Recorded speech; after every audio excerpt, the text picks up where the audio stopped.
Apalagi sekarang di masa pandemi kita lebih banyak online ataupun depan komputer. Nah, jadi ketika kita nggak lurus, nggak stabil, itu pengaruhnya bukan hanya di tubuh besar kita, di apa namanya, di pinggang tadi. Kadang-kadang mata pun bisa berpengaruh itu, Kang.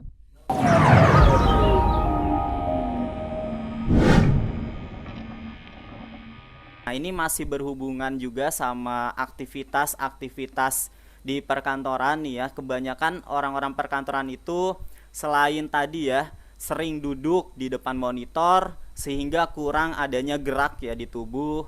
Jadi pinggang itu gampang sakit. Juga biasanya suka apa nih ya? Mengkonsumsi makanan-makanan junk food atau juga pola hidup dan pola makannya itu biasanya kurang terjaga sehingga berat badan itu bertambah nih Kang ya. Jadi ada obesitas yang terjadi. Nah, mungkin dari Sujok itu bagaimana Kang treatmentnya untuk mengatasi obesitas? Nah, sebelum ke sana mungkin tadi selain apa? Selain dari apa tadi dari lingkungan, dari kita apa sosial tadi dari makan dan sebagainya. Mm-mm. Ada juga ketika dunia kerja itu cara kita kerja mungkin ya Kang. Itu juga bisa mempengaruhi sakit itu. Karena apa? Cara kerja tuh gimana tuh cara Contohnya kerja? gini, posisi nih. Kalau kita posisi duduk, kalau yang paling enak kan duduk itu gini nih, apa? Pas dekat komputernya gitu lurus Oh gitu kan. iya, betul betul. Nah, bisa aja ada orang itu yang enjoynya dengan cara miring gini nih kerjanya. Lebih nyaman biasanya ya, miring Nah, ya. tapi lama kelamaan itu bisa mempengaruhi juga karena apa? Secara tidak langsung ketika miring seperti ini lama kelamaan kan istilahnya sirkulasi dari apa? Dari tulang punggung kita gak lurus. Yang kedua, berarti ada otot ataupun posisi tubuh kita yang gak stabil. Kalau miring ini berarti ada kayak melintir nih di bawah. Itu bisa juga terjadi kan. Makanya itu sebetulnya bukan ketika kita gak sejajar ketika kita Iya. kerja ataupun maksudnya terutama di depan komputer lah.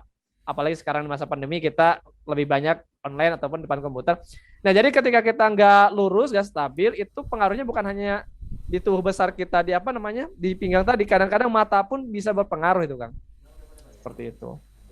Nah, tadi pertanyaan yang tadi kita lanjut karena itu saya tambahan ya tambahan yang sebelumnya.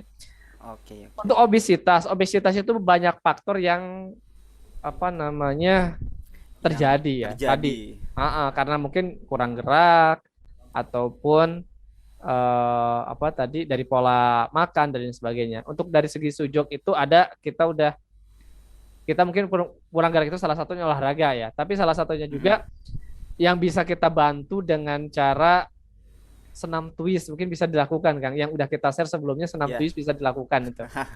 Nah, Iya. sedangkan untuk khusus, nah mungkin tujuan utama selain tadi obesitas, teknik gimana caranya untuk diet mungkin ya. Salah satu mungkin pertanyaan gimana sih cara saya untuk pengen diet.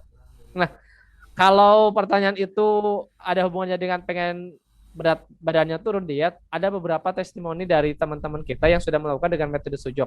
Ada yang menggunakan magnet, ada juga yang menggunakan warna. Nah, mungkin nanti teman kita yang apa pernah melakukan teknik tersebut untuk menurunkan berat badan, kita ajak aja Kang, ajak untuk sharing pengalaman gimana caranya untuk menurunkan berat badan dengan teknik sujud. Ada yang menggunakan warna, ada pernah.